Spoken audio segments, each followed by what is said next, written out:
Bismillahirrahmanirrahim. Assalamualaikum warahmatullahi wabarakatuh.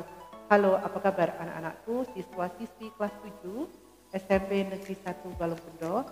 Semoga semuanya dalam keadaan sehat walafiat. Anak-anakku, pada video pembelajaran kali ini kita akan belajar bersama mengenai posisi hadis terhadap Al-Quran. Sebelum kita memulai untuk belajar bersama, mari kita berdoa terlebih dahulu. A'udzubillahi minasyaitonirrajim. Bismillahirrahmanirrahim. Rabbi zidni ilma warzuqni fahma. Amin.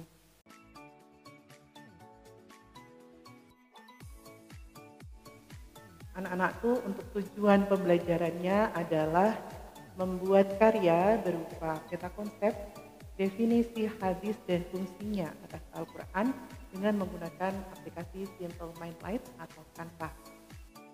Yang pertama mengenai pengertian hadis. Hadis adalah sumber hukum Islam yang kedua setelah Al-Quran.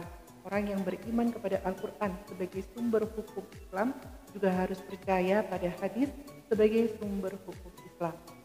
Ada ragam kata atau nama istilah dari kata hadis, diantaranya nama-nama tersebut adalah kata khobar, asar, dan sunnah. Kita akan mempelajari satu persatu apa pengertian dari keempat istilah ini.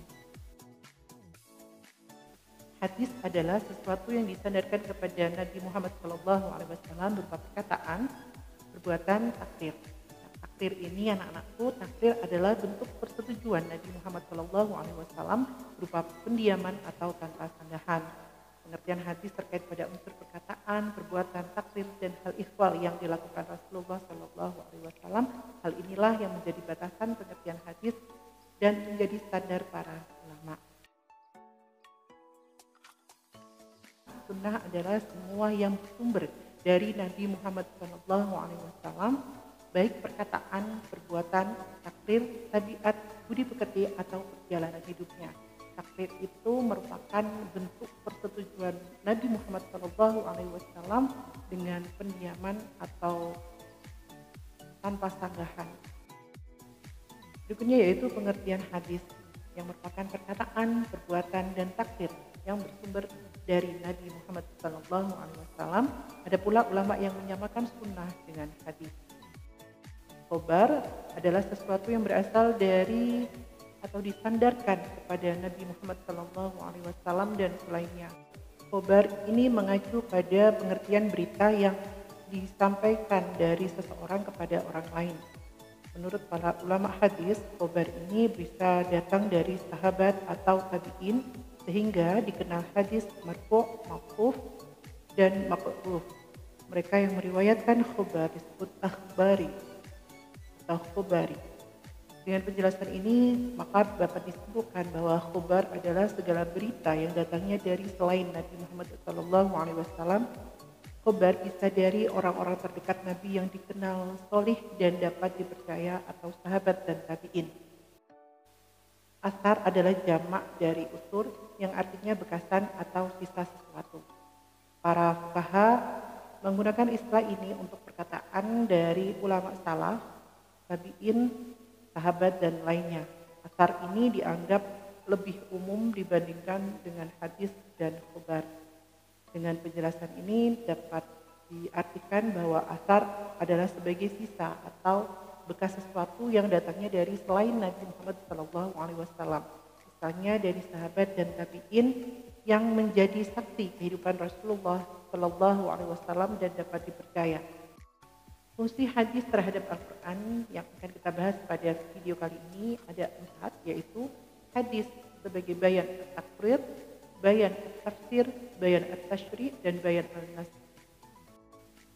Bayan at-takrir, fungsi hadis sebagai bayan at-takrir maksudnya adalah menetapkan dan memperkuat apa yang telah diterangkan di dalam Al-Quran.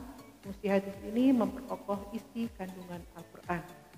Bayan at-tafsir, penjelasan terhadap ayat-ayat yang memerlukan perincian atau penjelasan lebih lanjut.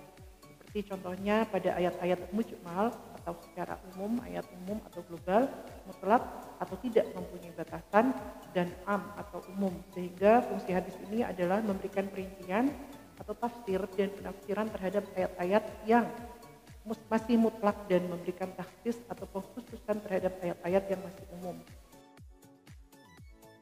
Bayan at-tafsiri, yaitu memberikan kepastian hukum Islam yang tidak ada di dalam Al-Quran. Biasanya Al-Quran hanya menerangkan pokok-pokoknya saja. Contohnya zakat fitrah. Kemudian bayan an-nasakh, membatalkan ketentuan terdahulu sebab ketentuan yang baru dianggap lebih maslahat. Anak-anakku, dalam kehidupan sehari-hari kita harus menunjukkan perilaku semangat untuk mendalami Al-Quran dan hadis sesuai dengan Quran surat An-Nisa ayat 59 dan An-Nahl ayat 64. Di antara perilaku yang bisa kita biasakan dalam kehidupan sehari-hari yaitu setiap orang beriman harus taat kepada Allah dan Rasul-Nya.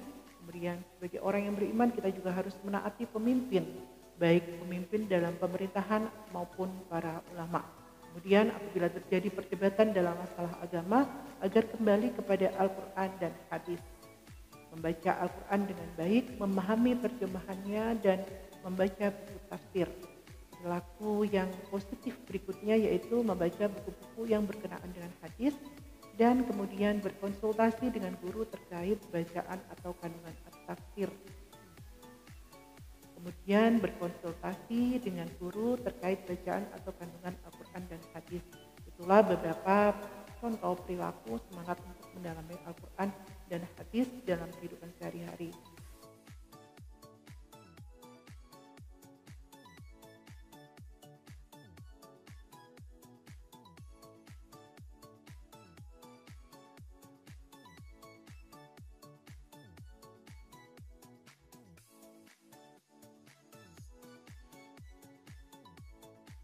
Anak-anakku, demikianlah video pembelajaran kali ini.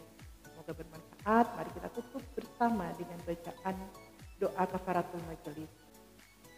Bismillahirrahmanirrahim. Subhanakallahumma wa bihamdika asyhadu an la ilaha illa anta astaghfiruka wa atubu ilaik. Anak-anakku, demikianlah video pembelajaran kali ini. Semoga bermanfaat. Terima kasih. Assalamualaikum warahmatullahi wabarakatuh.